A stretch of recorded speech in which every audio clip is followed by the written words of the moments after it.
सहायक professor MET university माननीय नमिता सिंह जी हमारे बीच उपस्थित है। एक छोटी ताली बजाकर आप लोग चुप हो गए, ये अच्छी बात नहीं है।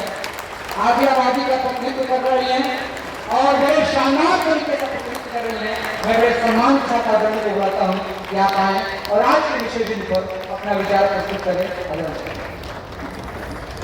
इस मंच पे उपस्थित सम्राट अशोक क्लब के राष्ट्रीय अध्यक्ष माननीय डॉक्टर दीनानाथ मौर्य जी, एनटीपीसी के पूर्व जीएम माननीय संजय प्रसाद जी, तख्त श्री हरिमंदिर जी पटना साहिब के अध्यक्ष माननीय Jagjot Singh Sai ji, Baptist union church के प्रेस्ट माननीय father MV Thomas ji, world forum for Buddhism के वाइस प्रेसिडेंट माननीय RK Shakya ji, Maharaja law college Ara के प्राचार्य माननीय डॉक्टर कमालुद्दीन खान जी, सम्राट अशोक क्लब के राष्ट्रीय महाप्रबंधक माननीय डॉक्टर आरपी मौर्य जी, सम्राट अशोक क्लब उत्तर प्रदेश के प्रदेश अध्यक्ष माननीय डॉक्टर रविंद्र कुमार मौर्य जी, सम्राट अशोक क्लब बक्सर के जिला अध्यक्ष माननीय कुंदेन्द्र कुमार पप्पू जी, सम्राट अशोक क्लब के राष्ट्रीय प्रवक्ता माननीय डॉक्टर सच्चिदानंद मौर्य जी, सम्राट अशोक क्लब बिहार के प्रदेश अध्यक्ष माननीय भीषम कुमार जी, यहाँ उपस्थित अन्य सम्मानित गण और आदरणीय माताओं और मेरे प्यारे भाइयों और बहनों, मैं बहुत गौरवान्वित महसूस कर रही हूँ कि इस मंच के माध्यम से मुझे सम्राट अशोक की जयंती पर अपने विचारों को व्यक्त करने का अवसर प्राप्त हुआ है। इस मौके पे मैं एक लेखक की कुछ पंक्तियां दोहराना चाहूंगी। सर्व विजयी एक सम्राट की गाथा बहुत ही खास है, सर्व विजयी एक सम्राट की गाथा बहुत ही खास है, पराक्रम से भूगोल था गौरवमय इतिहास है। गांधार से पुलिन तक राज्य अविभाज्य था, सम्राट जब अशोक थे खुशहाल मगध साम्राज्य। जैसा कि हम सभी जानते हैं, सम्राट अशोक का जन्म आज से 304 ईसा पूर्व पाटलिपुत्र की इस पावन धरती पर ही हुआ था और बचपन से ही वे इतने मेधावी और प्रतिभाशाली थे कि उनके पिता ने उनके विलक्षण प्रतिभा, सैन्य कौशल और प्रजा के प्रति प्रेम भावना को देखकर बहुत कम उम्र में ही उन्हें राजगद्दी सौंप दी थी। उन्होंने अपने कुशल कूटनीति और पराक्रम के बल पे अपने साम्राज्य का विस्तार उत्तर में हिंदुकुश की श्रेणियों से लेके दक्षिण में गोदावरी नदी के दक्षिण कर्नाटक और मैसूर तक, पूरब में बांग्लादेश से लेके पश्चिम में अफगानिस्तान तक किया। परंतु सलेम युद्ध में हुई घटना ने उन्हें इतना अंदर से झकझोर दिया कि उन्होंने कभी युद्ध न करने का निर्णय लिया और बौद्ध धर्म का रास्ता अपनाते हुए लोक कल्याण के कार्य में लग गए। उन्होंने बौद्ध धर्म का प्रसार पूरी दुनिया में किया और सभी धर्म संप्रदाय में एकता की नींव रखी। उनका कहना था, हर धर्म संप्रदाय एक दूसरे को सम्मान देना चाहिए और बौद्ध धर्म एक सामाजिक और राजनीतिक एकता वाला धर्म है और उन्होंने बुद्ध की नीतियों को अपनाते हुए सभी लोगों को अहिंसा का मार्ग अपनाने और भलाई कार्यों को बढ़ावा देने की सलाह दी। अशोक सम्राट का कहना था कि किसी भी धर्म संप्रदाय की निंदा करना गलत है। असली आस्तिक वो है जो हर धर्म संप्रदाय में जो कुछ भी अच्छा है उसका सम्मान करता हो।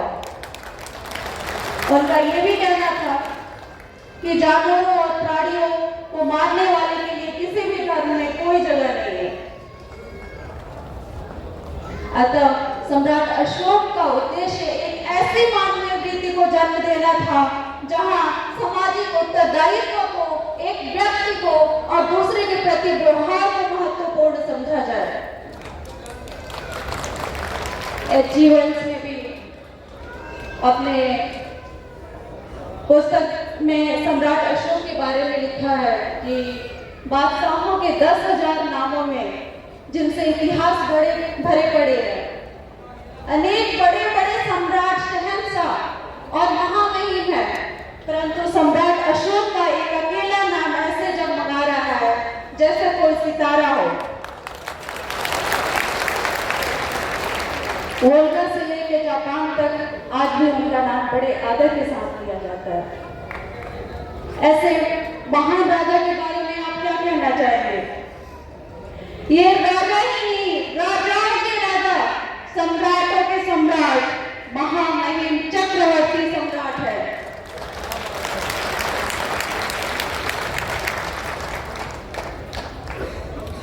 ऐसे महान प्रजापालक की जयंती पे मैं उनको शत नमन करती हूँ और आप सभी को मुबारकबाद देती हूँ कि इस मौके पे उपस्थित होकर उनके विचारों से, उनके गुणों से, उनके भावनाओं से अवगत होने का अवसर प्राप्त हुआ है।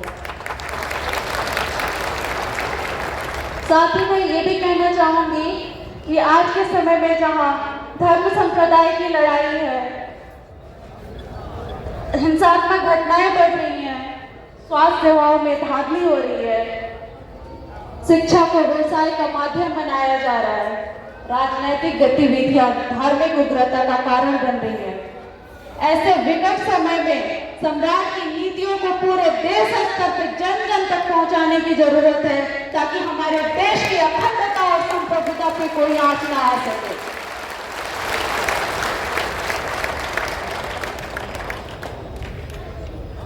इसके लिए इस अशोका अष्टमी के पावन पर्व को पूरे शहर, हर गांव में पूरे हर्षोल्लास के साथ मनाने की जरूरत है ताकि हर कोई उनकी भावनाओं, उनके गुणों से और उनके विचारों से अवगत हो सके।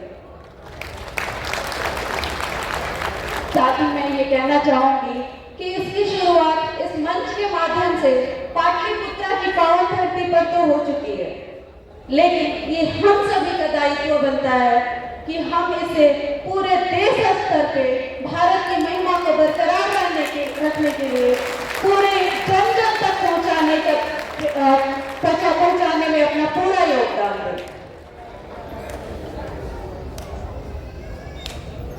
साथ ही मैं ये कहना चाहूंगी कि मत भूलो अपने संस्कारों को जो देकर सम्राट अशोक गए, जिन्हें पढ़कर और समझकर बन गए विद्वान में, जो दुनिया में ऐसा संस्कार भारत देश लाया जब से भारत देश में चक्रवर्ती सम्राट अशोक आया।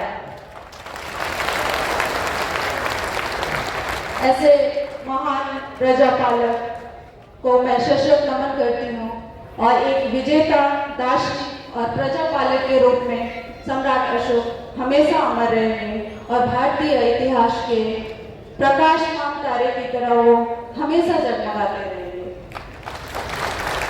इसी के साथ मैं अपनी वाणी को विराम देती हूँ। धन्यवाद। जय हिंद, जय भारत, नमो बुद्धाय। Thank you.